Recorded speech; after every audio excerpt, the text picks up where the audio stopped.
자, 우리 늘 하던 듯이 우리 하트 그리고요. 제 따라갑니다. 하나님, 나의 심장으로 당신을 사랑합니다. 자, 옆에 보고요. 아이 컨택 하고요. 예수의 심장을 당신 축복합니다. 자, 반대편 보고요. 예수의 심장을 당신 축복합니다. 고맙습니다. 우리 이달의 말씀 하겠습니다. 이달의 말씀. 모든 지킬 만한 것 중에 더욱 내 마음을 지키라. 생명의 권한이 이에서 남이니라. 잠언 4장 23절 말씀. 성령 하나님, 나의 마음과 생각을 지켜 주옵소서. 하나님이 나를 사랑한다는 것을 믿는 믿음을 지켜 주옵소서. 나의 미래가 복될 것이라는 소망을 지켜 주옵소서. 가족과 교회와 대한민국을 향한 나의 사랑을 지켜 주옵소서. 예수님의 이름으로 기도합니다. 아멘. 반드시 여러분의 기도대로 될 줄 믿습니다. 오늘 절제에 관한 이야기를 좀 하겠습니다. 오늘 제가 이렇게 적어놨습니다. 세상 사람이나 기독교나 자유는 우리 모두에게 소중한 가치입니다. 자유 소중하지요. 그래서 그 밑에 이렇게 적어놨습니다. 인류의 역사는 자유로움을 향해 끊임없이 노력한 역사였습니다. 역사적으로 인류 중에 자유를 누린 사람은 아주 극소수였습니다. 이게 무슨 말이냐면요. 그러니까 사람은 자유를 향해서 계속해서 왔습니다. 그리고 인류 역사를 보면 자유를 누린 사람들은 몇 명 없었습니다. 조선시대 때 보니까요. 조선시대 때 세종대왕 때 양반은 4%였다는 거예요. 4%. 그럼 지금 우리로 치면 이 중에서 양반 핏줄은 뭐예요? 4%. 나머지 96%는 종이나 상민이나 노비나 뭐 그렇겠죠. 그러니까 4% 외에 나머지는 다 무릎을 숙이고 그 다음에 사람 취급 못 받던 시절이 있었다는 거예요. 그러니까 그래서 이 양반과 이게 너무 차이가 나니까, 그러니까 종놈이 아시마님 사랑하면 안 되니까 이런 신분을 깨기 위해서 참 긴 세월 노력해서 지금은 신분이 없어진 거잖아요.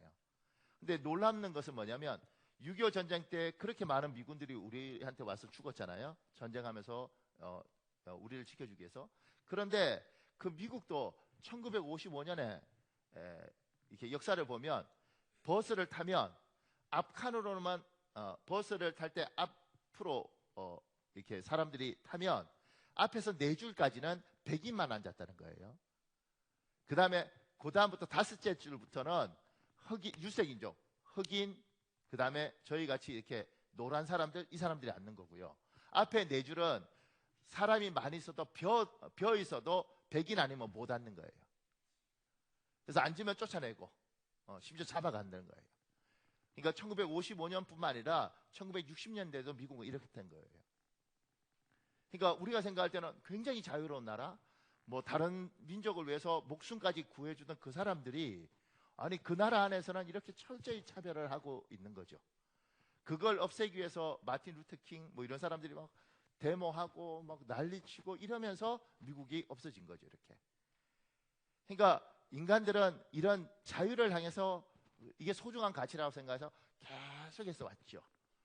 그러니까 이런 인간적인 관계뿐만 아니라 밤에 책을 보고 싶은데 이 밟지 못하니까 전구를 개발하고, 그 다음에 하늘을 알고 싶은데 못 나니까 비행기를 개발하고, 물에 들어가서 보고 싶은데 안 되니까 잠수함 개발하고, 이러면서 인간은 내가 하고 싶은 것들, 그 다음에 내가 할 수 있는 것들을 향해서 계속해서 노력하고 역사하고 이렇게 해서 인류는 왔어요.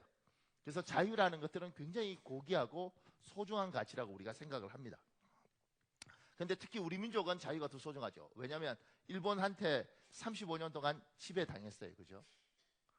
그러니까 우리 민족은 자유에 대해서 느끼는 게 많아요. 그리고 뭐 신분제가 철폐됐든 간에 말든 간에 그래도 저 사람 성이 뭐야? 그래서 성 보고 이거 쌍놈이네. 그럼 어디야? 뭐 무슨 이십니다. 그럼 이거 양반이네. 뭐 이렇게 그렇게 인간들을 구분하면서 차이를 두고 우리는 그렇게 살았습니다. 그리고 제가 어릴 때만 했어도 그 통행금지가 있었습니다. 통행금지 모르는 분들 있는데 밤에 11시인가요? 그때 되면 호루라기 막 불고 그럼 막 도망가서 집에 들어갔어야 됐습니다. 기억이 안 나시죠? 하기야 뭐 어제 일도 기억 안 나는 판국에 한 3, 40년 전에 이게 기억이 나겠어요? 제가 학교 들어갈 때만 해도 교복을 입었습니다. 여기 이렇게 후크인가요? 이거 탁 끼고 머리 3mm인가요? 뭐 빡빡 깎고 그렇게 모자 쓰고 가방은 정해진 가방 팔에 끼고 걸어다닐 때 이렇게 걸었습니다. 그걸 철폐하기 위해서 노력해서 교복 자유라 이렇게 한 거잖아요. 그때는 모두가 똑같았습니다. 그러니까 여러분과 제가 이 땅에 살아가면서도 우리가 살아온 문화가 그런 문화였던 거죠. 옛날에는 외국 방송도 못 듣는 거잖아요. 그러니까 AFK 말고는 외국 방송을 직접 들을 수가 없었습니다. 그래서 제 세대까지도 저도 이제 외국 방송을 못 들었으니까 대학교 가서 AFK 듣다 보니까 우리 발음은 구려요. 그러니까 영어 발음이 영어를 아무리 잘해도 굉장히 촌스럽게 말합니다. 더 심한 경우는 뭐 그러더라고요. 어떤 분이 그러다요. 디스 빌딩구와 이렇게 빌딩구가 뭐야인가? 빌딩구 뭐 이렇게 아나요? 여보 당신 난닝구 런닝을 난닝구로 얘기하잖아요. 저는요 옛날 빠꾸도 뭔지 몰랐어요. 백업 이걸 갖다 빠꾸 이렇게 하더라고요. 그러니까 저희 세대는 영어 발음을 못 들었기 때문에 그렇게 발음이 이거 하다 보니까 목사님 그러면 표준말 못 들어서 목사님은 사투리 쓰십니까? 이럴까? 하여튼 하다 보니까 그렇게 우리는 이렇게 자유롭지 못했습니다. 그러니까 이제 자유롭고 싶어하고 이걸 향해서 계속 왔죠. 그리고 자유에 대해서 방해하면 그건 나쁘다 이렇게 생각합니다. 근데 성경은 자유를 좀 제재하는 부분에서 더 무게를 줍니다. 그러니까 우리 기독교는 이 세상과 잘 지낼 수 없는 요소가 좀 있습니다.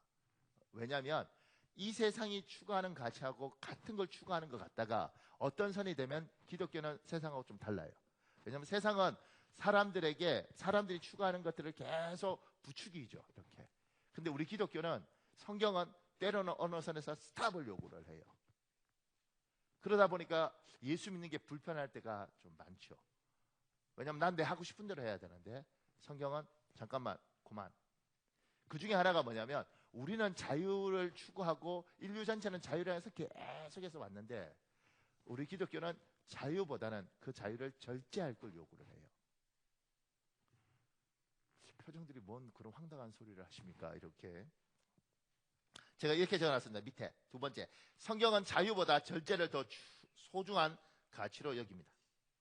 왜냐하면 자유로움을 허락받은 사람은 자유를 오용, 남용, 난용할 때가 너무 많습니다. 난용은 마구잡이로 쓴다는 거예요. 이게 무슨 말이냐면 우리는 자유를 향해서 막 왔어요. 더 자유롭고 싶어서 애썼어요. 그런데 문제가 뭐냐면 우리에게 자유를 주어졌을 때 우리가 그 자유를 정말 잘 쓸 수 있느냐는 거죠. 대한민국의 4%가 4%가 아니죠. 10명 중에 4명, 남자들은 10명 중에 4명은 비만이랍니다. 제가 이 설교를 하고 2부는 그래도 괜찮아요. 1부는 이 설교를 딱 하고 보니까 오장로님하고 내하고 왜는 비만이 없어. 왜냐하면 철이 뭐 3종 하시고 뭐 이런 집사님들이 있어서요. 비만이 없더라고요. 근데 평균적으로 여기도 좀 덜한 것 같은데 평균적으로 대한민국의 10명 중에 남자 4명은 비만입니다. 왜요? 먹는 게 절제가 안 되는 거죠. 그러니까 비만이 되는 거예요. 필리핀에 있는 자매들 있잖아요. 제가 필리핀에 2년 있었으니까 필리핀에 있는 자매들은 대부분 날씬합니다. 왜냐하면 먹을 게 별로 없습니다. 가난하잖아요. 고기 잘 못 먹거든요. 그 친구들. 그러니까 필리핀 자매들은 날씬합니다. 미국에 있는 흑인, 저는 미국 잘 모르니까 LA만 보면 거기에 있는 흑인들, 특히 아줌마들은 이렇게 엉덩이에 이만큼씩 하십니다.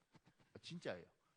전 처음에 헛거 보는 줄 알았어요. 근데 정말 많은 사람이, 그러니까 이제 파사데나 있는 이쪽 이렇게 아주 백인들, 이렇게 뭐 이렇게 몸에 좋은 유기농 먹고 이런 분들은 날씬합니다. 운동도 하고. 그런데 대부분 이제 그냥 서민들은 진짜 이만하십니다. 그래서 이제 이분들이 나이 너무 이러니까 보통 전동 이렇게 휠체어인가요? 그거 타고 다니시거든요. 그래서 그거 타고 이렇게 끼 다니세요. 왜냐하면 이게 너무 무거우니까 이 관절이 못 받쳐주니까 이 전동 휠체어를 타고 다니세요. 이렇게. 그리고 이제 슈퍼 같은 데 가면 이렇게 이렇게 제가 뭐 사고 있으면 이렇게 저기 좀 저 위에 있는 거 이렇게 자기 사고 싶은데 못 일어나니까 꺼내달라 그래요. 그래서 제가 꺼내주면 먹는 거예요. 그 상태에서 다시 드시는 거죠. 이렇게. 그리고 남자애들도 이렇게 제가 보면 얼마나 먹는지 이렇게 저도 덩치 좋잖아요, 그죠? 막 뛰어가다가 실수로 이렇게 흑인 아마 청소년쯤 됐는데 걔하고 부딪혔는데 제가 공처럼 팅 튕겨놨어요. 왜냐하면 이래고 어유 이 푹신하더라고 푹 이렇게. 그러니까 이게요, 인간에게 자유를 줬는데, 그리고 자유를 향해서 왔는데 우리가 자유를 잘 못 쓰더라는 거죠. 지금만 못 쓰느냐. 지금 제가 여기 가져온 글은 지금부터 2000년 전이에요. 그러니까 150년 그때 글인데, 이게 이제 로마 제국의 클레멘트라는 사람이 쓴 글인데 이렇게 돼 있어요. 얼마나 무분별한가. 끊임없이 손을 뻗어 양손에 조미료와 소스가 범벅이 되게 하고, 부끄럼 없이 입 안 가득 음식을 넣고 맛도 모른 채 걸신이 들린 듯 먹어대니 무절제함의 극치이다. 그들의 만족할 줄 모르는 탐식으로 서둘러 양쪽 볼과 배를 가득 채우니 얼굴 주변 정맥들은 부풀어 오르고 땀까지 뻘뻘 흘린다. 그 개걸스러움은 사람이라기보다는 돼지, 개와 같아 보인다. 이게요, 2000년 전 사람이 쓴 글입니다. 그러니까 고구려 백제 이거 다 넘어갔던 그 시대의 사람이 쓴 글에 이런 글이 있는 거예요. 그러니까 그때의 사람이나 2000년 전의 사람이나 우리나 먹을 게 있고 이러면 자유롭게 먹어라. 그러면 이게 뭐예요? 절제가 안 되는 거예요. 컨트롤 못 해요. 자유를 주면, 무한한 자유를 주면 자유를 굉장히 잘 쓸 것 같지만 우리는 그 자유를 잘 못 쓰는 사람들이라는 거예요. 여러분들은 목사님 저 잘 쓰는데요. 오늘 가서 무게를 달아보십시오. 몸무게를 다는 순간 많은 생각들을 할 수 있습니다. 비만도 체크를 한번 해보십시오. 많은 생각들을 할 수 있습니다. 그리고 참고로 제가 이 설교를 할 자격이 있는가? 저는 어저께 한 끼 먹었어요. 진짜요. 제가 평소 때 2끼밖에 안 먹습니다. 근데 왜 안 빠지나? 간식을 중간에 먹어요. 간식. 어저께도 저녁을 안 먹는 대신 빵 2개, 우유 3개를 먹었어요. 하여튼 마음이 아픕니다. 그러니까 인간에게 무한한 자유를 줬는데 이 자유가 인간을 망가뜨리는 거죠. 그래서 제가 그 밑에 이렇게 적어놨죠. 사람의 한계와 연약함을 아는 사회는 법과 제도로 사람의 자유를 강제로 규제합니다. 그러니까 우리는 자유를 위해서 끊임없이 추구했는데 이 자유가 인간에게 주어졌을 때 인간이 잘 쓰지 못한다는 걸 아니까 이 사회가, 법이 이걸 자꾸 못하도록 만드는 거예요. 그래서 한 10년 전부터 미국 캘리포니아 같은 데는 그 학교 자판기가 있잖아요. 학교 안에 자판기에서 특히 초등학교 애들은 자판기에서 콜라, 사이다 같은 탄산음료는 다 빼버렸어요. 왜냐하면 이걸 자꾸 먹으니까 애들이 비만이 되는 거예요. 콜라, 사이다가 비만의 주범이라고 생각하는 거예요. 그래서 초등학교 애들한테 건강 때문에 자판기에서 탄산은 다 빼버렸어요. 그러니까 아예 못 사도록 법으로 만든 거죠. 그런데도 불구하고 애들이 많이 먹으니까 지금 어떤 이야기 나오냐면 설탕세라는 걸 넣자는 거예요. 그래서 콜라, 사이다 이런 걸 설탕이 뭐 5% 뭐 이렇게 들어가면 그것 때문에 법을 해서 콜라, 사이다를 사는데 굉장히 부담스럽게 만들자는 거예요. 왜냐하면 알아서 자기 관리를 좀 해줬으면 좋겠는데 안 되니까 법으로 자꾸 통제하고 자꾸 막는 거예요. 그러니까 우리는 자유를 추구하고 그게 소중한 가치로 알고 있지만 하나님은, 그리고 이 사회는 쟤들은 자유를 잘 못 쓰는 걸 아는 거죠. 자유를 주면 망가뜨리는 걸 아는 거예요. 그래서 제재를 하는 겁니다. 근데 우리 기독교는 문제는 제재를 법으로 하는 게 아니고 하나님은 우리 스스로의 인격을 믿고, 우리 하나님 인격적이잖아요. 우리에게 요구하시는 거예요. 스스로 절제를 해라. 그래서 고린도전서 9장 25절에 있습니다. 현대의 성경 여러분 읽으십시오. 시작.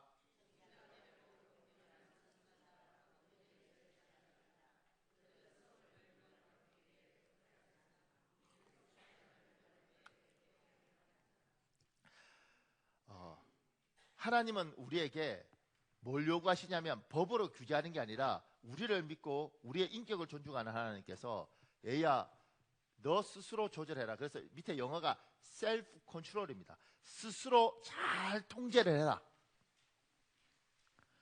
나는 너를 믿는데 너에게 주어진 자유를 네가 잘 활용할 걸 믿는데 그게 안 될 수 있으니까 스스로 자기 관리를 잘해라. 스스로 통제해라. 이게 하나님이 우리에게 요구를 하시는 겁니다.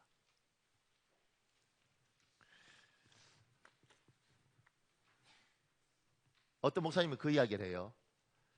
자기 교인 중에 배우가 있다는 거예요. 여자 배우가. 근데 이제 어느 날 같이 식사하자 그랬는데 만나서 대화하는데 음식을 거의 안 먹더라는 거예요. 그래서 물었다는 거예요. 왜 음식을 이렇게 안 먹어? 그러니까 목사님, 제가 이제 곧 영화에 출연하는데 그걸 위해서 지금 2달 동안 계속 몸 관리를 해서 다이어트를 해서 지금 이제 몸매가 예쁘게 나오기 위해서 이렇게 먹습니다. 이렇게 이야기를 하더라는 거예요. 자기 스스로 승리하기 위해서 자기 절제를 하는 거죠. 저한테 영화배우 주연 제이도 안 오겠지만 제이 오면 제이가 와서 목사님 몸매를 이렇게 뭐 이렇게 초콜릿 볶은 이런 거 만드시고 이렇게 하면 저희가 배우 개런티로 5억을 드리겠습니다. 그러니 한번 해보시겠습니까? 못해. 못해. 5억이 중요한 것 같지만 그렇게 안 먹으면서 자기 관리하면서 절제하면서 컨트롤하면서 복권을 초콜릿을 만들 자신이 없어요. 제가 제 아내한테 이렇게 이야기했죠. 결혼할 때 그때 너무 젊었으니까요. 뭐 목사도 아니고 그러니까 여보 어느 날 당신 옆에 아놀드 슈왈제네 같은 근육질의 남자가 탁 800일 해줄 거야. 그러니까 기다려봐. 20년째 그 남자가 아직 안 나타났어요. 그러니까 안 돼. 안 돼. 그러니까 이기길 원하는 자마다 반드시 자기 통제를 하고 자기 절제를 해야 되고 하나님은 그걸 요구를 하십니다. 그러니까 만약 저한테 정말 영화배우 제이가 와도 복을 주셔도 컨트롤을 못하니까 그 복이 뭐요? 안 주시는 게 아니라 못 받는 거예요. 이거 굉장히 중요한 이야기입니다. 하나님의 복을 안 주시는 게 아니고 하나님이 우리의 길을 안 여시는 게 아니고 하나님 우리에게 복을 주시고 길을 열어도 우리가 그걸 감당할 될 능력이 없고 우리 스스로를 조절하지 못하면 그 복이 날아가는 겁니다. 그래서 뭐라 그래요? 이기길 원하는 자마다 승리를 원하는 자마다 자기 통제를 해라. 자기 조절을 해라. 절제를 해라. 사랑하는 여러분, 절제할 수 있는 능력이 여러분에 있길 예수님 이름으로 축복합니다. 절제에 관한 이야기가 굉장히 많은데요. 좀 줄여서 하나님은 우리에게 원하시는 게 이거다 생각하고 제가 가져온 이야기들이 있습니다. 하나님은 우리에게 절제를 요구하십니다. 첫 번째 절제가 뭐냐면 소유욕 또는 욕심을 절제하십시오. 그리고 이렇게 적어놨습니다. 사람의 소유욕을 제약으로 취급하는 사람이 있습니다. 그러나 사람의 소유욕은 지극히 정상적인 것입니다. 여러분과 저는 불교 문화 속에 이렇게 영향을 오래 받고 자랐습니다. 그러면서 이제 법정 스님 같은 분들이 무소유 이런 걸 주장을 하죠. 그래서 뭘 가지면 죄가 되고 아무것도 없는 것이 깨끗하다고 생각을 해요. 이건 기독교 가치관이 아닙니다. 성경은 그렇게 말하잖아요. 하나님은 우리에게 욕구를 인정하셔요. 그래서 처음 창조하실 때 하나님 뭐라고 이야기하냐면 모든 심 있는 과실을 네가 다 먹어도 된다 그랬어요. 사과든 수박이든 배든 뭐 하여튼 다 먹어도 돼. 그리고 노아의 홍수 이후에는 뭐라고 이야기하시냐면 땅에 있는 육축을 고기를 먹어도 된다 이렇게 이야기하셨어요. 고기 먹어도 돼. 나보고 고기 먹는다 뭐라 그러지 마세요. 그러니까 하나님은 우리의 욕구를 이해하세요. 그러니까 사람의 욕구를 이해하고 그 욕구 때문에 우리는 열심히 사는 겁니다. 내가 뭘 하고 싶은 욕구가 있으니까 열심히 살고 부지런히 사는 거예요. 이 욕구가 죽으면 인간이 아무 짓도 하지 않아요. 지금 고등학교 애들, 중학교 애들이 왜 다루기가 어렵냐면 옛날에는 대통령이 되겠습니다. 뭘 하겠습니다. 이렇게 말 같지 않은 꿈이지만 꿈이 있었고 그 꿈을 위해서 우리 한번 해보자. 그럼 애들이 하는 거예요. 근데 지금 우리 중학교, 고등학교들은 대부분 꿈이 없습니다. 왜 살아? 살아요. 넌 꿈이 뭐니? 그러면 사람 속 뒤집는 가장 큰 꿈이 그거예요. 아빠요. 꿈이 아빠야. 그러니까 좋은 아빠도 아니에요. 그냥 꿈이 뭐니? 그럼 아빠요. 애는 어떻게 먹여 살리게? 네. 잘요. 뭐 이렇게.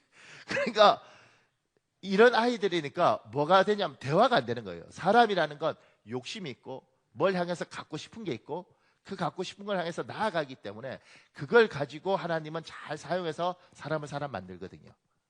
그러니까 아무런 꿈도 없고 소망도 없고 아무 생각도 없는 인간은 하나님이 너무 마음 아파하는 인간이에요. 그러니까 여러분에게 소유욕이 있다는 건 굉장히 소중합니다. 제가 중국에서 2년 살았잖아요. 그러니까 중국 살면서 어떤 생각을 했느냐면 공산주의 교육이, 그러니까 제가 갔던 그 시대는 이제 개방화가 되고 자본주의가 이제 좀 들어올 때였거든요. 그러니까 중국의 공산주의 문화라는 게 얼마나 사람을 나태하게 하느냐면 이거는 내게 없잖아요. 내게 없으니까 특별히 노력할 이유가 없는 거예요. 그러니까 저녁에 한 4시쯤 이렇게 되면 어른들 다 하여튼 이렇게 마작인가? 하여튼 그런 거 하고 있어요. 이렇게. 그리고 이렇게 발 마사지 샵이 거기가 그냥 동네 놀이터 같아요. 그래서 발 마사지 샵? 미안합니다. 거기 가면 이렇게 전부 다 발 이렇게 놓고 의자에 이렇게 다 앉아 있어요. 이렇게 다 담배 피시면서. 그리고 막 중국어로 막 이렇게 수다 떨면서 이렇게 거기 들어가면 거의 질식할 만큼 이렇게 막 연기 나오고 그렇게 살거든요. 굉장히 깨어르고 나태하다고요. 근데 왜 이렇게 깨어르고 나태하냐면 노력해도 자기가 특별히 가져갈 수가 없는 문화를 만들어 놓으니까 인간이 깨어르고 나태하고 잘 안 해요. 그러다가 이제 개방화가 되면서 자기 것들을, 중국 민족이 굉장한 게 상술도 있고 부지런한 사람들이라고요. 이게 들어오기 시작하니까 그 중에서 이제 청년들이 인센티브 같은 거 주는 거죠. 네가 이거 하면 이만큼 준다. 그러니까 애들이 눈빛이 쫙 바뀌더라고요. 그러니까 전에 있는 사람하고 지금하고 눈빛이 바뀌면서 내게 생기면서 인간은 굉장히 열심히 부지런히 살더라고요. 사람에게 하나님 욕구를 주셨고 이 욕구는 굉장히 소중해요. 이 욕구를 잘 사용해야지 사람은, 하나님은 그걸 인정해요. 그러니까 무서워요? 다 필요 없어요. 저는 그냥 깨끗하게 빈손으로 왔다 빈손으로 갑니다. 이건 좋은 마음인 것 같지만 인간 본성은 그렇지 않다는 거예요. 그래서 하나님 인정해요. 갖고 싶어하는 것, 뭔가 가지려고 하는 것 소중하다는 거예요. 그리고 그것 때문에 하나님 앞에 달라 그러고 열심히 사는 것 오케이, 귀하다는 겁니다. 근데 문제는 뭐냐면 과도한 소유욕은, 그러니까 우리가 생각할 때 너무 욕심이 많아. 저 사람은 왜 저렇게 정말 객을 쓸어올 정도로 할까? 이거에 대해서 하나님이 절제하라고 요구를 해요. 그리고 뭐라고 이야기하냐면 그건 병들었다는 거예요. 제가 어떤 분을 아는데 그분은 집에 대해서 반드시 집을 사야 돼요. 아무래도 집을 사야 되고 빚을 내서도 집을 사야 되고 집을 확정해야 돼요.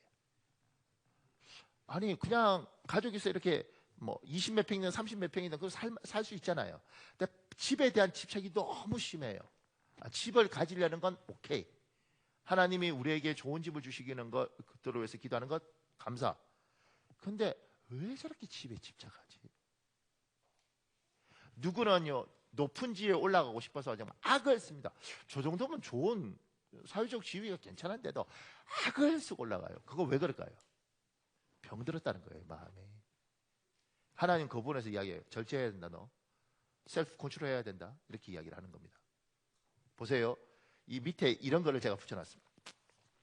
한갑이 넘으신 권사님이 계셨습니다. 이분은 신앙의 열심은 있었지만 두 가지 문제 때문에 괴로워했습니다.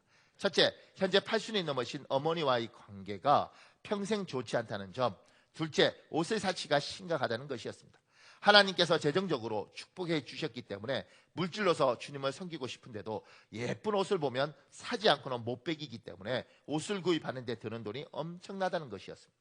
이제는 옷장을 감당할 수 없게 된 수많은 옷가지 때문에 방 하나를 옷장으로 사용할 정도입니다. 교회에서 바자회를 할 때마다 많은 옷을 내놓았고 주위 사람들에게 계속 옷을 나눠주는데도 옷을 둘 곳이 모자랍니다. 옷에 너무 많은 돈을 낭비한다는 죄책감에 옷을 그만 사기로 아무리 다짐하고 결단해도 도무지 속수무책이라고 합니다. 그런데 제 강의를 들은 권사님은 왜 자기에게 이런 문제가 있는지, 누구를 용서해야 하는지 묻고 기도하는 중에 주님의 음성을 깨달았습니다. 주님께서 권사님이 태어난 날의 환상을 보여주시는데 권사님의 어머니는 딸을 넷이나 낳고 창피해서 더는 못 살겠다면서 갓난아이를 방 한 구석으로 밀쳐 놓았습니다. 같이 죽겠다고 하면서 젖도 안 물리고 본인 역시 미역국도 안 먹고 이불을 뒤집어 쓴 모습이었습니다. 그런 환상 중에 주님께서 권사님에게 말씀했습니다. 평생 어머니와의 관계가 어려웠던 것은 태어나자마자 받은 거절감 때문이라고. 보이지 않는 영적인 벽, 거절감의 벽이 어머니와의 사이를 갈라놓았으니 먼저 거절감의 벽을 허물고 어머니를 용서하라는 말씀이었습니다. 두 번째 문제를 놓고 기도하던 중에는 불현듯 10살 때 일이 떠올랐다고 합니다. 어머니는 아주 예쁜 블라우스를 사다가 셋째 언니에게 입혀 주셨습니다. 그 블라우스가 어찌나 예뻐 보이든지 10살 배기 소녀는 어머니에게 자기도 하나 사달라고 막 떼를 썼는데 어머니는 즉시 내 언니는 무엇을 입혀놓아도 예쁘지만 나는 아무리 예쁜 옷을 입혀도 소용없어 라며 면박을 주더니 아예 사주지도 않았다는 것입니다. 어떻게 보면 사소한 일 같지만 그때부터 권사님의 마음 가운데 예쁜 옷에 대한 욕심이 자리 잡게 되었고 어른이 되고 재정의 여유가 생기기 시작하니까 무절제하게 옷을 사드리게 된 것입니다. 너희 죄를 서로 고하며 병 낫기 위하여 서로 기도하라. 의인의 간구는 역사하는 힘이 많으니라 라는 야고보서 5장 16절 말씀에 의지하여 우리는 함께 기도했습니다. 먼저 권사님이 넷째 딸이라고 마다한 어머니, 못생겼다고 박대하던 어머니를 용서하시도록 기도했습니다. 그런 다음 제가 권사님을 위해 기도해 드렸습니다. 어머니와의 관계가 회복되고 옷에 대한 욕심과 집착이 끊어지게 해달라고 그 다음 날이었습니다. 권사님은 백화점에 다녀오는 길이라면서 얼굴에 환하게 기쁨이 내비쳤습니다. 양손으로 제 손을 꼭 잡으시더니 이렇게 말씀하셨습니다. 선교사님, 어제 우리가 드린 기도가 정말 효과가 있네요. 혹시나 해서 백화점에 가보았는데 제가 어른이 된 후 난생 처음으로 백화점에 들어갔다가 옷을 안 사고 빈손으로 나왔어요. 전에는 이 옷도 사고 싶고 저 옷도 사고 싶어 못 견디다가 적어도 한 가지 옷은 꼭 사가지고 나왔는데 오늘은 옷을 봐도 마음이 덤덤하고 사고 싶은 충동도 일어나지 않았어요. 우리는 함께 손을 잡고 기뻐했습니다. 사람은 욕구가 있습니다. 욕심이 있습니다. 그거 인정해야 됩니다. 그런데 과다한 욕심은 반드시 문제를 일으키고 그 부분에서 하나님 컨트롤하라 그래요. 그러니까 어떤 여자들은 키가 작아요. 그러니까 이런 마음이 있는 거예요. 이게 상처가 되니까 아주 괜찮은 남자인데도 키 작은 남자가 적극적으로 프로포즈를 해도 거절하는 거죠. 나도 작은데 작은 놈 만나서 작은 애 너는 서로만 안 주겠다. 그래서 상태가 안 좋아도 반드시 큰 사람하고 결혼하는 겁니다. 긴 사람하고 결혼하는 겁니다. 그건 뭐요? 마음이 병들어서 판단력이 어긋난 거예요. 그래서 키만 길지 인생이 아주 슬플 수 있습니다. 남자애들 중에 또 여자애들 중에 자기가 못났다는 이야기를 너무 많이 들은 사람들은 사람이 예쁜 걸 원하죠. 근데 과도하게 예쁜 사람을 향해서 대시를 하고 그 예쁜 여자, 예쁜 남자 만나서 평생 그 예쁜 얼굴 보면서 눈물 흘리면서 살 수 있습니다. 우리가 어떤 욕구를 가지고, 그러니까 이왕이면 잘생긴 사람을 하고 결혼하고 싶지 않겠어요? 그래서 문명란 사모가 저하고 결혼한 거예요. 나도 힘들어. 나도 힘들어요. 근데 그러니까 잘생긴 사람하고 결혼하고 싶겠죠. 근데 과도하게 하면 이건 뭐예요? 병들어 있는 거예요. 이건 심각한 거라고. 그것이 나를 너무 힘들게 만들고 어렵게 만드는 거죠. 그러니까 이기기 어려움에도 불구하고 하나님은 뭐라고 요구하시냐면 얘야 절제해야 된단다. 그걸 통제해야 된단다. 너 스스로 그걸 통제해야 된단다. 그렇지 않으면 불행해진단다. 집에 대한 욕구, 잘생긴 남자, 잘생긴 여자, 그리고 긴 남자, 긴 여자. 심지어 나는 학벌이 너무 낮아요. 그러니까 반드시 내 아내나 내 남편은 좋은 학벌을 가져야 돼.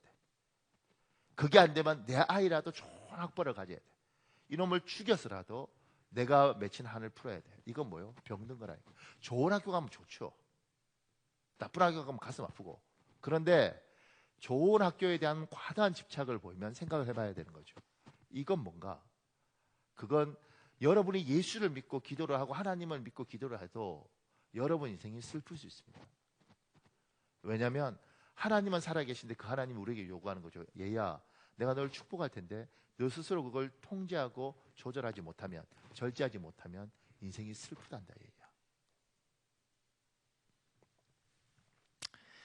근데 제가 그 밑에 이렇게 적어놨습니다. 자신의 과도한 욕심을 주변 사람은 알아도 정작 자신은 인식하지 못하는 분도 많이 있습니다. 자기 자신을 객관적으로 볼 수 있는 것은 큰 축복입니다. 왜 고치지 못하냐면 스스로 볼 수 있는 눈이 없어요. 이게 불행입니다. 그러니까 많은 사람들이 마음 아픈 게 과도한 욕심을 내는데 남들이 욕심이라고 이야기해도 주위가 다 알고 있는데 저것 때문에 저 사람이 불행해질 거라고 이야기하는데 자기는 못 보는 거예요. 제가 재밌는 사람 봤는데, 목사님 저는 욕심이 하나도 없어요. 저는 욕심이 하나도 없어요. 우리 애들 좋은 대학 갈 필요 없어요. 우리 애들 좋은 대학 갈 필요 없어요. 저는 그런 욕심 없어요. 그냥 들으면 알만한 대학만 가면 돼요. 좋은 대학 뭐 서울대, 연대 뭐 이런 거 필요 없고요. 알만한 대학만 가면 돼요. 이름 딱 들으면 그 대학 알만한 대학. 목사님 저는 며느리에 대한 욕심 없어요. 사람들이 자꾸 며느리 뭐 의사 뭐 교수 뭐 이런 거 원하는데, 목사님 저는 며느리에 대한 욕심이 하나도 없어요. 그냥 전 다 내려놨어요. 그냥 며느리감으로 교수, 의사, 뭐 변호사 이런 거 필요 없고, 그냥 뭐 대학병원의 간호사, 그다음에 뭐 초등학교 선생님, 교수, 의사 안 해도 돼요. 그냥 요 정도만 해도 저는 충분히 만족합니다. 저 욕심 하나도 없어요. 목사님 저는 욕심 없어요. 뭐가 사람들이 막 빌딩이라는데 저는 그런 거 필요 없고요.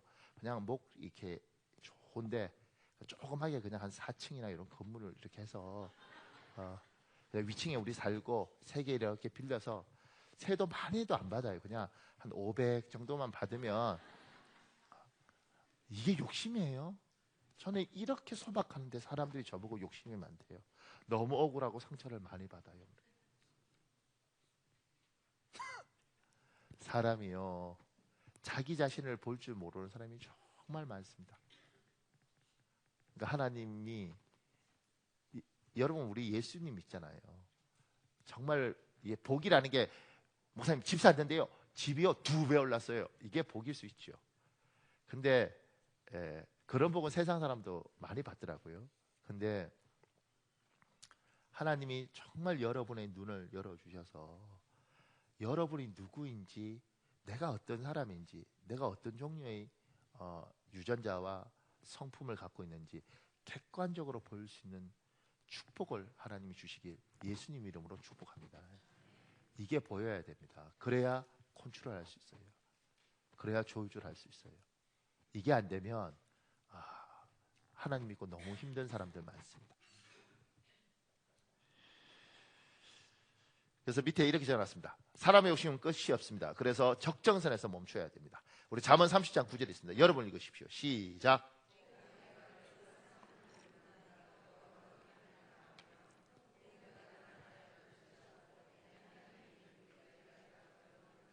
아멘. 내가 배불렀어, 내가 가난했어, 하나님을 모른다 하고 하나님을 배반할까봐, 하나님께 수치를 드릴까봐 이 사람이 요구해요. 너무 과하지도 않고 너무 약하지도 않고. 이 적정선이라는 게 굉장히 어렵죠. 근데 분명한 건 선을 그어야 돼요. 여러분에게 일어나는 그 욕구들은 귀하죠. 에너지를 잘 사용해야 되지만, 하나님 주신 귀한 에너지니까 잘 사용해야 되지만 어느 선에서 서야 됩니다. 스스로 통제해야 됩니다. 이게 통제가 안 되는 순간 이 욕구는 여러분을 굉장히 불행하게 만듭니다. 그 다음에 제가 그 밑에 이렇게 적어놨습니다. 일을 절제하십시오. 이 말 듣고 또 뭐 절제 안 하고 싶어서 안 하나요? 이럴 수 있어요. 현대사회는 분주한 것이 미덕인 사회입니다. 거짓입니다. 속지 마십시오. 정말 바쁘게 사는 것이 뭐 대단한 것처럼 생각하는데 그렇지 않습니다. 제가 밑에 얘기 적어놨습니다. 사람의 몸은 과도하게 사용되면 반드시 상응하는 대가를 지불해야 됩니다. 어떤 분이 이런 글을 썼어요. 이거 굉장히 유명한 사람인데, 그래 나는 그랬었지. 양치질 할 때의 내 습관은 오른손으로 양치질을 하면서 왼손 노는 꼴을 못 보고 왼손으로는 세면대라도 닦는 거였다. 늘 시간이 아까워 입에는 효율과 효용을 달고 살았다. 운전만 하는 건 너무 비효율적이기에 운전 중에 밀린 통화를 하기 일쑤였고, 그 통화 중에 한 손으로 김밥을 먹었다. 운전과 통화와 식사 한 번에 이 정도는 해야 잘 살고 있는 느낌이 들었다. 그렇게 17년 넘게 살다가 몸이 아팠다. 천장만 바라보며 하루 종일 누워 있어야 하는 날이 왔다. TV 아침 방송의 교통정보에서는 길이 꽉꽉 막히도록 다들 어딘가로 달려가고 있는데, 그걸 지켜보면 나는 누워만 있어야 하는 날이 온 거다. 아픈 몸보다 더 갑갑함이 나는 더 힘들었다. 다시 산다면 나는 다시는 그렇게 한쪽에다 시간을 몰아쓰지는 않을 테다. 나누기를 잘하며 그때그때 사람답게 그때그때 행복하게 살 거다. 이게 내가 이번 생에 배운 것 중 가장 큰 것 하나다. 내려갈 때 보았네, 올라갈 때 보지 못한 그 꽃이라는 그 시를 만난 덕분에 귀한 것들을 이제는 제대로 볼 줄 아는 내가 된 것이다. 부지런히 사는 게 미덕이고 굉장히 건면하게 사는 것이 좋은 덕목인 것 같지만 반드시 인간은 과하게 하면 그 대가를 뭐요? 치르는 겁니다. 젊었을 때 과하게 몸을 쓰면 반드시 그 후유증을 당하는 거예요. 그러니 내가 하는 일들에 대해서 잘 조절해야 됩니다. 통제하지 않으면 반드시 대가를 치르고 몸이 망가지는 겁니다. 목사님, 우리가 먹고 살기가 너무 어려워서 일하지 않으면 안 돼요. 일해야죠. 그런데 조금 더 잘 먹고 잘 살기 위해서, 조금 더 잘 먹고 잘 살기 위해서, 조금 더 잘 먹고 잘 살기 위해서 나는 조금씩 했는데 내 몸이 견디지 못할 상황으로 가 있는 사람들이 있습니다. 인생의 기쁨도 없고 즐거움도 없고 이미 다 망가진 거예요. 하나님이 요구하시는 거죠. 얘야, 조절해야 된단다. 하나님이 고쳐. 그런 분도 있어요. 목사님, 제가 이렇게 몸이 아프면 목사님한테 안수 받아서 고치면 되지 않습니까? 믿음도 좋아. 나도 안 고쳐지는 판국에. 하나님은요 그렇게 축복하지 않아요. 하나님은 우리에게 요구를 하세요. 얘야, 1,000만 원 벌 거면 900만 원 벌어라. 300만 원 벌 거면 280만 원만 벌어라. 그리고 너를 잘 관리하지 않으면 반드시 대가를 치른다. 근데 인간은 절대 그렇게 못 살도록 되어 있습니다. 제가 지금까지 만난 사람들 중에 오히려 힘들고 어렵고 가난한 사람이 베풀지 돈 있는 사람은 잘 안 베풀어요. 그 이유가 뭔지를 제가 정확히 알게 됐는데, 돈 없는 사람은 오늘도 없고 내일도 없고 어제도 없으니까 그냥 써버리는 겁니다. 그러니까 없는 거예요. 돈 모으는 사람들은요, 부자들은 독합니다. 부자들은요 반드시 통장에 99만 원 있으면 한 끼 안 먹어서 10,000원 넣어서 100만 원을 채웁니다. 그래야 100만 원 부자가 되고, 999만 원 있으면 반드시 어떻게든 돈을 아껴서 10,000원을 채워서 1,000만 원 부자가 됩니다. 9,999만 원 있으면 반드시 10,000원을 채워서 1억 부자가 될 겁니다.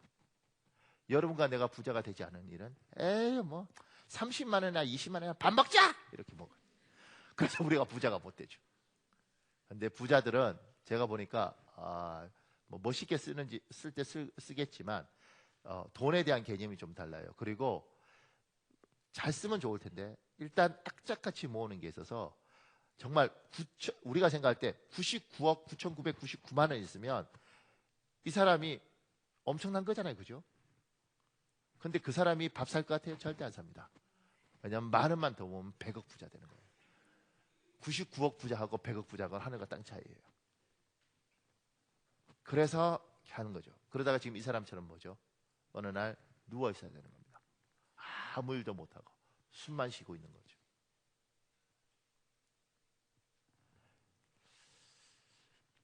사랑하는 여러분, 하나님 너무 힘들어요. 그럴 때 하나님이 그렇게 말씀하시는 거죠. 얘야, 그러면 덜 벌면 안 되겠니? 하나님 지금도 200만 원 받아서 죽을 것 같아요. 얘야, 그냥 180만 원 벌고 좀 덜 먹고. 그래도 하나님 180만 원 갖고 어떻게 살겠어요? 내가 살게 해줄게. 하나님 어떻게 살겠어요? 병원 안 가게 해줄게. 때마다 내가 피할게 해줄게. 그러니까 소박하게 먹더라도 잘 관리하고 살아라.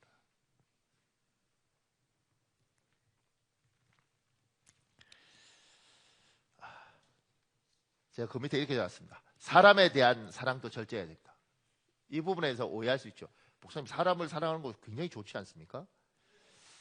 밑에 이렇게 적었죠. 사랑을 줄 때도 그 사람이 감당할 수 있을 만큼 나누어 줘야 합니다. 과도한 사랑은 사랑이 아니라 폭력이 될 수 있습니다.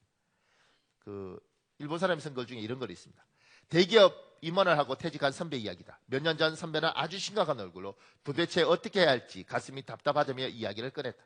그 이야기는 이렇다. 은퇴가 다가오자 선배는 아내에게 갑자기 미안해졌다. 30여 년 동안 오로지 회사 일만 했다는 사실을 깨달았기 때문이다.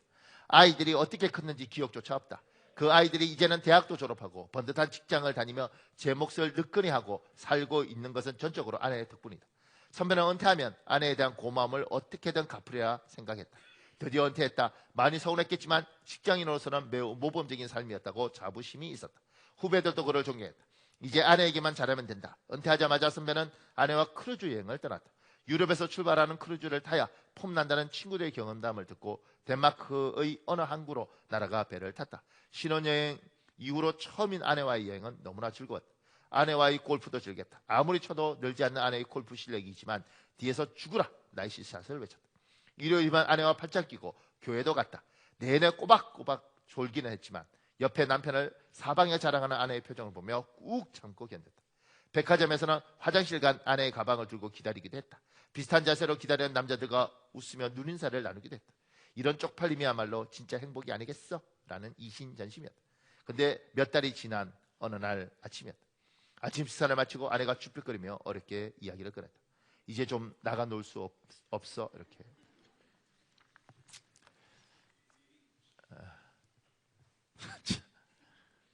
남자들 불쌍해요. 그러니까 진작부터 좀 이렇게 좀 잘했으면 이때도 봐줄 텐데 평생 안 하다가 하니까 얼마나 불편하겠어요, 그죠? 사람을 사랑할 때 제가 이렇게 보면 과하게 사랑하는 이유가 뭐냐면요, 사랑하는 방법을 잘 몰라서 그래요. 사랑을 할 때는 이 사람 눈높이에 맞춰서 사랑을 하는 겁니다. 그러니까 이 사람 눈높이에 맞춰서 사랑하지 않으면 사랑은 내가 사랑하는 방법으로 사랑하면 반드시 폭력이 돼요. 그래서 제가 옛날에 어떤 선배를 보니까 자매가 너무 좋으니까 맨날 쫓아가는 거예요. 그러니까 목사님 충고를 하더라고요. 얘야, 네가 그렇게 쫓아가니까 얘가 겁을 먹지 않냐. 너는 사랑이 이만큼 있고 얘는 너의 사랑을 받아들일 요만한 그릇밖에 아닌데, 그러니까 이만한 사랑을 한꺼번에 주지 말고 요만큼씩 나눠줘라. 그 말 들으면서 참 지혜롭다 이 생각을 했어요. 그러니까 사랑하면 사랑을 조금씩 나눠줘야 됩니다. 그리고 더 중요한 건 사랑하는 사람은 반드시 사랑을 절제해서 표현해야 됩니다. 제가 이걸 어떻게 이야기하냐면 거리를 두셔야 됩니다. 여러분에게 소중한 사람, 평생 가야 될 사람, 잃어버리면 안 될 사람은 거리를 둬야 됩니다. 그리고 조금 어렵게 살아야 됩니다. 그래 평생 갑니다. 이해가 안 가시나요? 제가 저희 아이 셋하고 잘 지냈다가 이번에 제가 우리 둘째한테 좀 이렇게 서로 관계가 약간 민망한 상황이 생겼는데, 왜 그러냐면 애가 이렇게 뭐 만화를 그리겠다 그래요. 그래서 뭐든지 지금까지 잘 봐줬고 오케이 만화 뭐든지 하여튼 너가 원하는 욕구를 내가 인정해 줄게. 그래서 이게 만화를 이렇게 그리는 거예요. 학원도 좀 다니고. 근데 이제 그래서 뭐 할 거냐 그러니까 뭐 애니메이션 같은 걸 한번 해보고 싶대요. 그래서 그래 애니메이션은 일본이 최고지. 그래서 그러면 뭐 일본어로 이렇게 애니메이션 같은 거 볼 텐데, 야, 남들이 번역한 거 보면 어떡하겠니? 그러니까 넌 아직 젊으니까 일본어를 하면 좋겠다. 그래서 제가 이제 아침에 새벽기도 마치고 이분이 식사할 때 옆에서 이제 동영상을 틀어놓고 일본어를 같이 했어요. 각기 굽겠고 뭐 이런 거 사시스세스 뭐 이런 거. 그러니까 정말 피 같은 시간을 내서 아들을 위해서 아버지로서 지금까지 해준 게 없으니까 뭔가 해줘야겠다 싶어서 이제 식사하시는 시간 동안 한 20분 밥 드시니까 그때 이제 틀어놓고 이제 옆에서 같이 해주는 거죠. 이렇게 밥 먹을 때 그냥 하는 거잖아요. 하다가 너무 더럽고 치사한 거죠. 내가 정말 해주시는 거예요. 인상 쓰시면서 그리고 막 짜증 내시면서 막 내가 이 나이에 일본에 해서 뭐 하겠어요. 그런데 네가 그 길을 간다니 아버지가 그래도 더 난 사람보다 더 뛰어나게. 그러니까 이제 이게 거리가 멀면 어떻게 하느냐면 아들 공부하지 안 하면 뭐 할 수 없지 어떡하겠니. 그런데 조금만 하면 좋을 텐데 요렇게 갔으면 평화로울 텐데 너무 사랑한 거죠. 2달 내가 그렇게 했거든요. 2달 하다가 이번 주에 사단이 났습니다. 제가 내가 너한테 뭘 잘못했냐 이렇게 내가 너한테 뭘 잘못했냐. 아빠가 아침에 새벽기도 마치고 그렇게 책을 읽어서 매일 가면 아침 읽고 저녁 읽으면 책 한 권씩 읽어서 내가 그렇게 하는데 내 시간 다 빼서 너 잘 되라고 내가 지금 일본어를 해서 뭐 하겠니? 내가 뭘 잘못했냐 니한테? 뭐 이렇게. 아휴. 내가 화를 내면 안 되는데. 그러니까 이제 부모 입장에서는 보이는 거잖아요. 왜냐하면 고등학교 1학년이니까 이때 머리 좋을 때, 기억이 잘 될 때 도와주고 싶은 거죠. 그런데 이 아이가 원하지 않는 사랑은 내가 주고 그리고 평생을 갈 자식이라면, 평생을 갈 아내라면 정말 조심스럽게 상대해야 되는데 사랑한다는 명목으로 무례하게 대해버린 거예요. 그리고 제가 이제 눈치 보고 있죠, 이렇게. 야단 친 사람은 주눅이 들고 야단 맞은 사람은 당당해요. 왜냐면 쥐가 그냥 난 요거도 먹었잖아. 그래서 제가 알았어요. 때린 사람은 발 뻗고 못 자고 맞은 놈은 발 뻗고 잔다는 이 말이. 그러면서 조심해야지. 내가 이 아이하고는 평생 갈 사람인데 그러면 내가 어렵게 상대하고 조심스럽게 상대해야 되는데 내가 사랑한다는 것 때문에 막 하는 거죠. 그래서 제가 우리 교회 부부들은, 여러분 세상 사람들이 아니잖아요. 그러니까 예수 믿는 사람들은 부부끼리도 막대하면 안 되는 겁니다. 왜냐하면 평생 갈 거니까. 한국 문화는 막대하면 친해요. 제 청년 때까지만 해도 친구가 앞에 걸어가면 어떻게 해요? 친구 이렇게 안 부르죠. 쫓아가서 뒤통수를 때려요. 그냥 때려요. 이렇게 하면 보면 나야. 우리는 그런 문화 속에 살았어요. 친하면 뭐요? 막대하고 반말하고 야 이 자식아 이래야지 친구고 그 다음에 친한 거예요. 그건 우리가 지성인이 아니고 우리가 가난했던 시절이고 감성이 많이 발달된 지금 시절은 소중한 사람은, 평생 갈 사람은 굉장히 조심해서 다뤄야 되는 겁니다.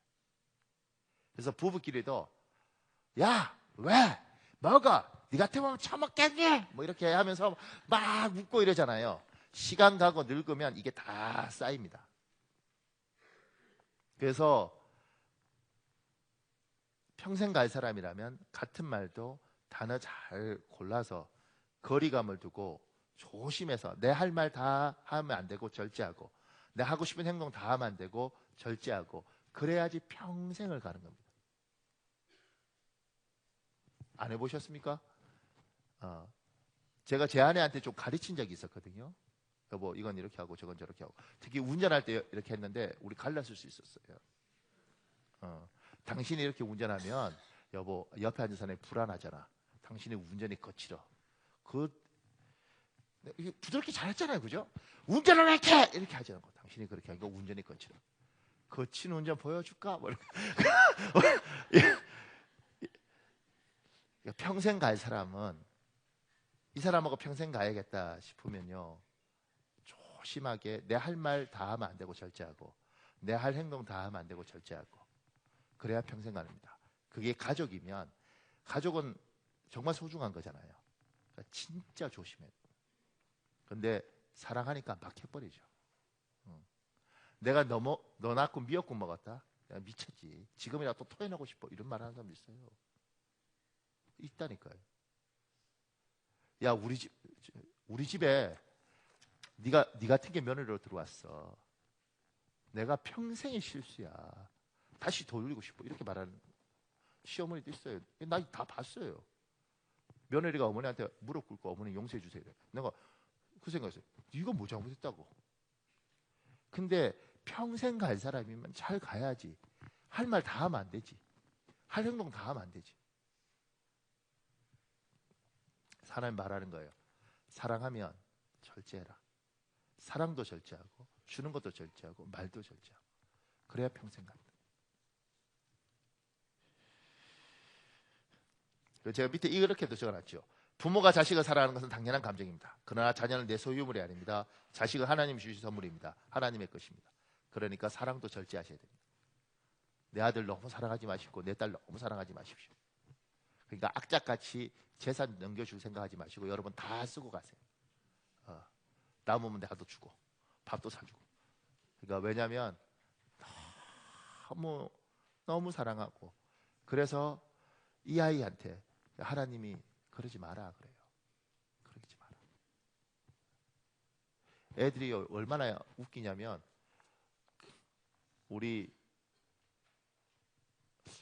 저희 셋째가 7살인가 8살인가 뭐 그때 저희 그 둘째가 4살 많으니까 12살인가 그때 셋째가 그러는 거예요. 아빠 왜? 이 집 아파트 이 아파트 놔줘 이러더라고. 근데 그러니까 이제 초등학교 1학년이 그렇게 하기 귀엽잖아요. 그렇지 아빠께 다 네 거지 너 주지 이러려고 하는데 둘째가 눈을 부릅뜨면서 이렇게 제가 그때 아니 이 어린 것들이 이게 뭐야 이렇게 아무 생각이 없을 줄 알았는데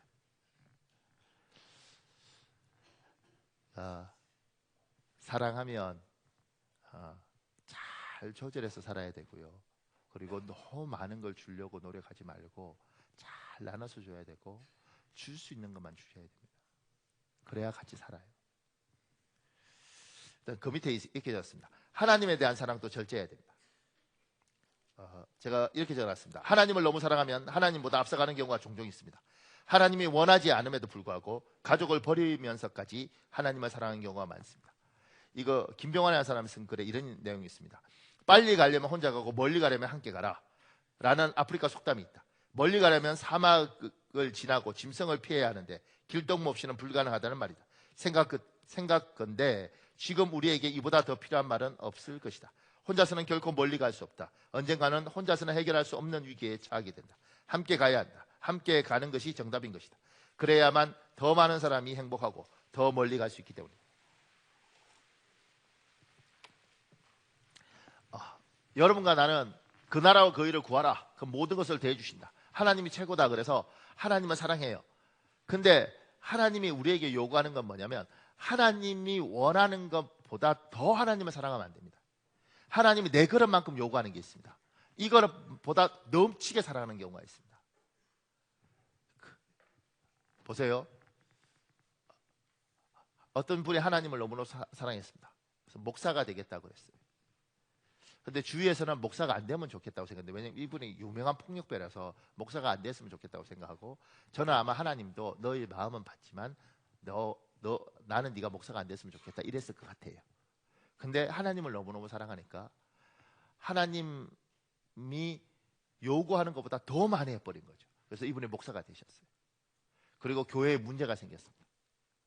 그러니까 장로님들 모여 있는데 목사님이 되셨지만 원래 성질대로 하는 것이죠. 그래서 당에 휘발유통을 들고 라디오래 뭐죠? 라이터를 들고 미안합니다. 휘발유를 들고 라이터를 들고 몸에 신난가 이거 뿌리고 이 자식들이 이렇게 간 거예요. 왜 그럴까요, 목사님? 그러니까 하나님은 그 속성을 아시는 거죠. 얘야, 네가 날 사랑하는 거 알지만 나는 너에게 목사를 요구를 하질 않는다. 그러니까 성도로 잘 살아라. 그러면 그렇게 살면 돼요. 하나님보다 하나님을 너무 사랑하는 경우도 있습니다. 다윗은 뭐요? 하나님 제가 교회 지어드리겠습니다. 하나님 뭐요? 안 받아 얘야. 네가 사랑하는 마음은 오케이 고맙다. 그런데 너에게 나 그걸 요구하지 않는다. 하나님이 요구하지 않는 것들을 하는 것. 그러니까 성도들이 하나님이 요구하는 것보다 더 빨리 가요. 그러니까 이게 너무 빨리 가버리니까 가족은 등을 돌립니다. 내가 예수를 믿어요. 내가 예수를 믿는데 나는 하나님을 너무 사랑해. 그래서 하나님 앞에 모든 걸 갖다 바치고 싶어. 근데 믿지 않는 내 가족은 나를 보면서 뭐요? 등을 돌린다는 거예요. 하나님이 그걸 요구하시겠어요? 그래서 하나님 요구하시는 거죠. 얘야, 내가 너에게 요구하는 만큼만 네가 날 사랑했으면 좋겠다. 너무 그렇게 사랑하지 않았으면 좋겠다. 너의 사랑을 절제했으면 좋겠다. 그리고 네가 엄청 나를 사랑하더라도 너의 가족과 눈높이를 맞춰서 같이 살아했으면 좋겠다. 이 말 굉장히 중요한 겁니다. 우리 성도들 중에서도 들어야 될 사람이 있습니다. 목사님 누가 들어야 되는 몰라요. 근데 하나님이 이 이야기를 꼭 하기를 원하시는 것 같아요. 많은 경우가 뭐요? 하나님을 구하면 하나님 알아서 해줄 것이다 이렇게 했어요. 근데 실제로 그렇게 되더냐고요. 하나님은 우리에게 이렇게 이야기하는 거죠. 저도 신앙생활을 해보면 내 하고 싶은 대로, 그냥 내가 죽도록 하나님 믿고 싶고 사랑하고 헌금하고 싶고 내 하고 싶은 대로 다 하면 난 편하죠. 근데 여기서 저런데 너무 부담스러워. 나는 엄마가 하는 하나님이 진짜 힘들어. 그리고 난 교회 가기 싫어. 이건 뭐냐면 이 사람이 자기 하고 싶은 대로 하면 가족은 등을 돌리는 경우가 많아요. 근데 내가 100% 하나님 사랑하는 걸 70%, 30% 낮추고 30%를 낮추고 이 가족과 눈높이를 맞춰서 같이 가는 거죠. 영적 주도권은 내가 갖지만 이 사람들을 어떻게든 달래면서 데리고 오는 거예요. 서로 맞추는 게 이게요. 내가 혼자 믿고 싶은 대로 믿는 건 훨씬 쉽습니다. 근데 내 자신을, 내가 하나님을 이만큼 사랑하는데 이걸 이만큼 낮춰서 이 사람 눈높이에 맞춰서 잘 조절하면서 간과 쓸개를 빼줘가면서 이 사람들하고 대화하고 이야기하면서 이렇게 데려오는 건 정말 어려워요. 더 웃긴 건 이렇게 맞추다가 놀아보니까 좋아. 그래서 완전 세상으로 갈 수도 있어. 그래서 어려운 거예요. 내가 예수를 믿고 내가 하나님을 사랑하면 하나님이 나에게 그래 가족이 뭐고 너는 죽도록 충성해라 이렇게 요구하는 게 아니고 얘야 네 마음을 안다. 그리고 고맙다. 그런데 훨씬 어려운 일을 시킬 텐데 네가 나를 100% 사랑하면 30%만 또는 70%만 사랑하고 나머지를 가족과 같이 눈높이를 맞춰서 같이 와라. 같이. 그래야 오래 갈 수 있다. 너의 뜨거움도 언젠가는 식을 텐데 내 아내가 널 잡아주고 내 남편이 널 잡아주고 네 자식이 널 잡아준대. 아빠 교회 안 가? 가야지. 아빠 그만하고 싶어. 아빠 내가 옆에 있어줄게. 같이 가. 그래야지 오래 가고 끝까지 가는 겁니다. 많은 사람들이 우리 남편 안 돼요.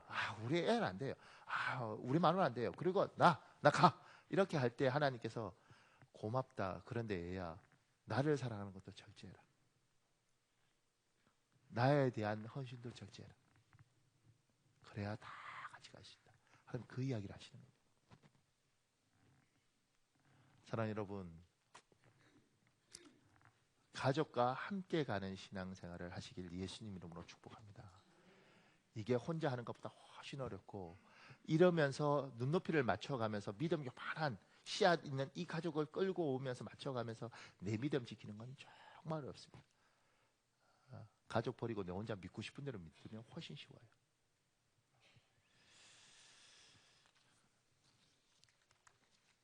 그리고 제가 마지막으로 이렇게 전했습니다. 근데 목사님 어떻게 하면 내가 스스로 절제가 안 되는데 내가 통제가 안 되는데 컨트롤이 안 되는데 어떻게 하면 됩니까? 여러분 하나님 도와주시는데 여러분과 내가 믿는 하나님은 살아계십니다. 이거 윤복희 씨가 쓴 글 중에 이런 내용이 있죠. 제가 읽어드릴게요. 지금은 주님이 순간순간마다 나를 부르고 계셨다는 것을 알겠는데 그때는 몰랐습니다. 정신없이 달려가던 시간 속에서 하나님의 신호는 여러 번 깜빡거렸습니다. 때때로 내가 혼자가 아니고 주님이 날 안고 걷는다는 걸 막연하게 느낄 때도 있었지만 나는 애써 모른 척했지요. 나는 짐짓 그 구원의 신호들을 못 본 채 달려갔습니다. 삶의 고비마다 알 수 없는 은총의 빛이 늘 있었습니다. 외롭고 괴롭고 배고픈 이 모든 순간마다 언제나처럼 그렇게 날 사랑하는 빛이 있었는데 내 마음의 사악함이 그 빛을 애써 외면하고 있었죠.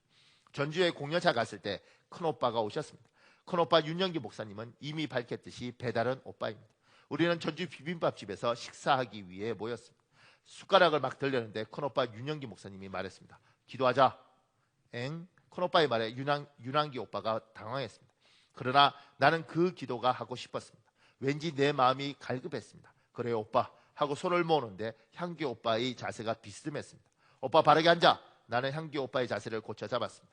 살아계신 하나님 아버지, 큰오빠 윤영기 목사님은 생전 처음 내 앞에서 기도를 시작했습니다. 살아계신 하나님 아버지, 이상하게 오빠의 첫 기도 소리는 우렁찼습니다. 쩌렁쩌렁 내 귀에 종소리가 울리기 시작했습니다. 종소리는 이내 더 크게 울리더니 내 몸 전체를 흔들었습니다. 나는 그때만 해도 기도가 무엇인지 몰랐습니다. 나는 태어나서 처음으로 기도라는 것을 드리고 있었습니다.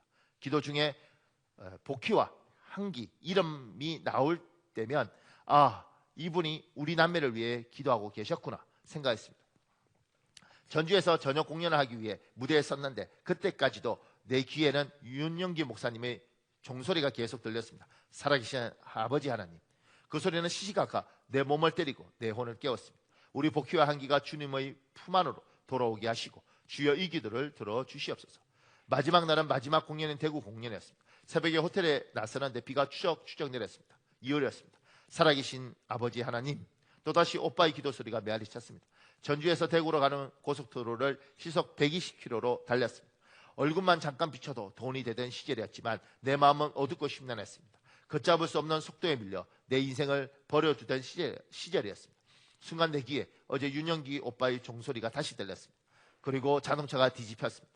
끼익 유리창을 칼로 긋는 급정거 소리와 함께 소스라치게 놀랐을 때 이미 자동차가 3번이나 굴러 가드레일을 넘어 반대편 역주행선으로 뒤집혀 넘어진 뒤였습니다. 그 순간 내 귀에 주님의 목소리가 들렸습니다. 놀라지 말라. 이건 사고가 아니다. 나니까 안심해라. 다음 순간 온몸으로 하얗고 뽀얀 안개가 솟아났습니다. 아니 그 순간 빗줄기가 뿌리는 새벽 하늘에서 날성검처럼 밝고 가난한 빛이 생사를 파고 스쳐갔습니다. 1976년 2월 27일이었습니다. 자동차는 샤프트까지 부러지고 완전히 망가졌지만 이상하게 그 짧은 순간 정신은 멀쩡했습니다. 그 모든 순간이 마치 정지사진처럼 한신씩 정확하게 슬로모션으로 지나갔습니다. 이것은 사고가 아니다. 마침내 그 순간이 내 앞에 온 것이다 라는 생각이 들었습니다. 아, 하나님이 내게 들어오셨구나. 나는 분명히 느끼고 있었습니다. 나는 기도했습니다. 그때만 해도 기도가 무엇인지 잘 몰랐습니다. 순찰차가 달려왔습니다. 구급차도 달려왔습니다. 견인차도 달려오고 도로는 삽시간에 마비가 되었습니다. 나는 정신을 차리고 자동차 문을 열고 나왔습니다. 내가 탄 차는 뒤집혀 거꾸로 처박힌 채 공중에서 헛바퀴만 돌고 있었습니다. 나는 비가 내리는 고속도로에서 무릎을 꿇었습니다. 무엇인지 모를 엄청난 힘이 이미 가히 눌려 있었습니다. 이제 더 이상 비켜갈 길이 없다는 어떤 엄중한 힘 앞에 굴복하고 있었습니다. 고속도로에 몰려든 사람들이 윤복희다, 살았네, 기적이야 하는 소리가 들렸습니다. 그때부터 나는 눈물만 났습니다. 사랑하는 여러분, 하나님 살아계십니다. 그리고 하나님이 나에게 자유를 주셨지만 내가 그걸 잘 통제하지 못합니다. 내가 잘 컨트롤할 수 없습니다. 하나님, 내가 절제할 수 없습니다. 하나님, 내가 어떻게 해야 됩니까? 내가 내 남편과 내 자식과의 관계의 거리도 하나님 잘 조절해야 되고, 하나님, 내가 일에 대해서도, 하나님, 내가 하나님에 대한 열심에 대해서도 하나님, 내가 조절해야 되는데 하나님, 내가 그럴 능력이 없습니다. 여러분, 우리 하나님은 살아계십니다. 그 하나님이 이렇게 말하는 거예요. 디모데후서 1장 7절에 있습니다. 여러분 읽으십시오. 시작.